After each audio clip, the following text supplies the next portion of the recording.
Welcome back, everyone. I'm absolutely thrilled to have you here for another deep dive on the Explainer. If you've ever found yourself totally lost in a sea of dense technical documentation, just trying to piece together how to modernize your workflow, well, you are in the exact right place. Today, we're focusing on something that is fundamentally shifting how enterprise applications are built, the ServiceNow SDK.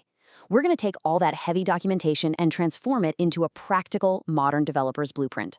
We're breaking down the exact journey you need to take to get your local environment humming perfectly with your ServiceNow instance. Let's get right into it. So I've got a question for you right out of the gate. Are you ready to build smarter on ServiceNow? For the longest time, right, enterprise development often meant dealing with legacy bottlenecks. We're talking about navigating through endless UI forms just to define basic application logic, or constantly context switching out of your preferred local environment. It can be exhausting. But those days are fading fast. Today, I'm challenging you to leave those legacy bottlenecks in the dust. The ServiceNow SDK is literally all about stepping into a modern, scalable development experience where you write code on your terms using industry-standard tools right from your own machine. Okay, let's dive into this. Here is our complete zero-to-hero roadmap for today. First, setting up your SDK. Second, authenticating your instance. Third, coding with Fluent and TypeScript. Fourth, CLI commands and app creation. And finally, Step 5, libraries, modules, and upgrades. First up on the agenda, Section 1, setting up your SDK. Every great build starts with a solid foundation. The initial installation pipeline here is broken down into 3 super simple steps.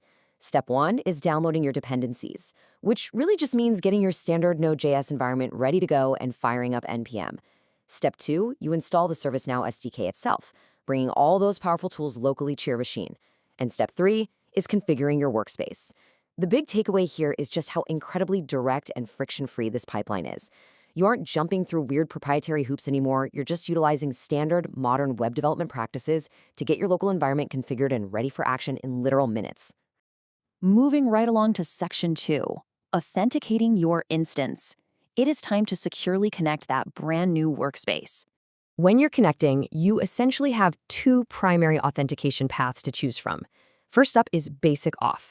This is your standard credential login using your instance username and password.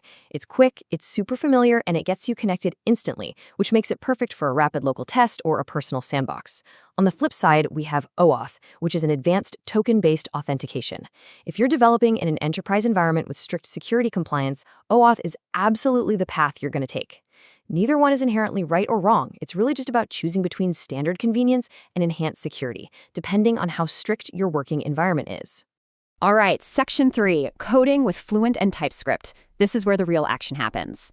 Central to this whole new way of working is the Fluent API. Basically, this is a specialized interface that lets developers write and define ServiceNow metadata and application logic using a really readable, streamlined coding style. Let that sink in for a second. Instead of clicking through platform UIs to define tables or records or business rules, you're actually writing them out in clean, human-readable code. It fundamentally changes how you interact with the platform. It gives you back that speed and control that we as developers absolutely crave. And the best part? You aren't just writing code in a vacuum here. This brilliantly illustrates how everything is connected.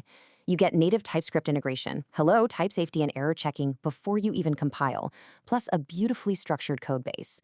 You combine that with streamlined metadata definition, meaning your infrastructure is literally defined as code.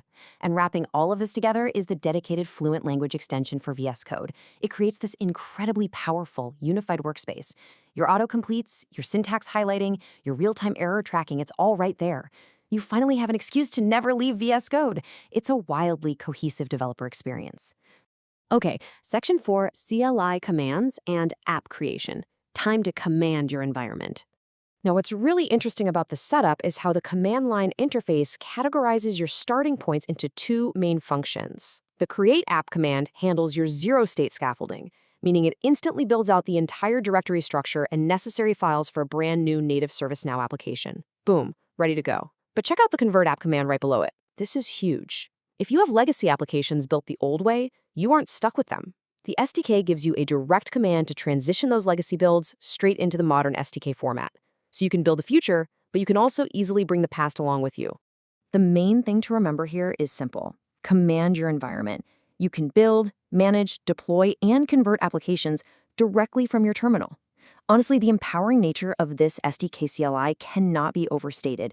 It keeps you in the zone, keeps your hands on the keyboard. You get to stay active in the exact terminal environments you already know and love without constantly tabbing out to different windows just to manage your app's lifecycle.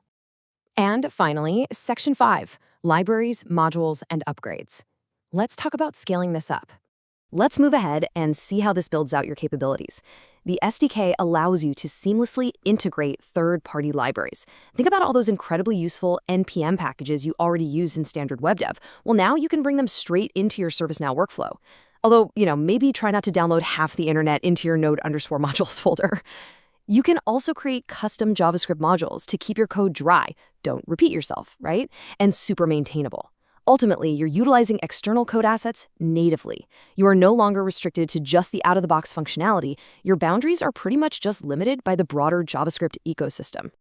But of course, with great scale comes the need for maintenance. So the crucial point here is that you need to be able to execute smooth, seamless SDK upgrades to stay current, without totally breaking your architecture. The documentation really emphasizes that maintaining your SDK version is designed to be just as painless as that initial setup we talked about earlier. As ServiceNow releases new capabilities, the upgrade path right through your package manager makes sure your foundation stays secure, up to date, and perfectly intact. So we've covered the setup, the secure connections, the raw power of TypeScript and Fluent, the speed of the CLI, and the massive scalability of external libraries. You literally have the complete blueprint now. So I'll leave you with this final provocative thought. You have the tools, the friction is gone, the environment is entirely yours to command. What will you build next? I really hope this explainer has empowered you and sparked your curiosity to go fire up your terminal and start coding with the ServiceNow SDK today. Thanks so much for hanging out with me on this journey, and I'll catch you in the next one.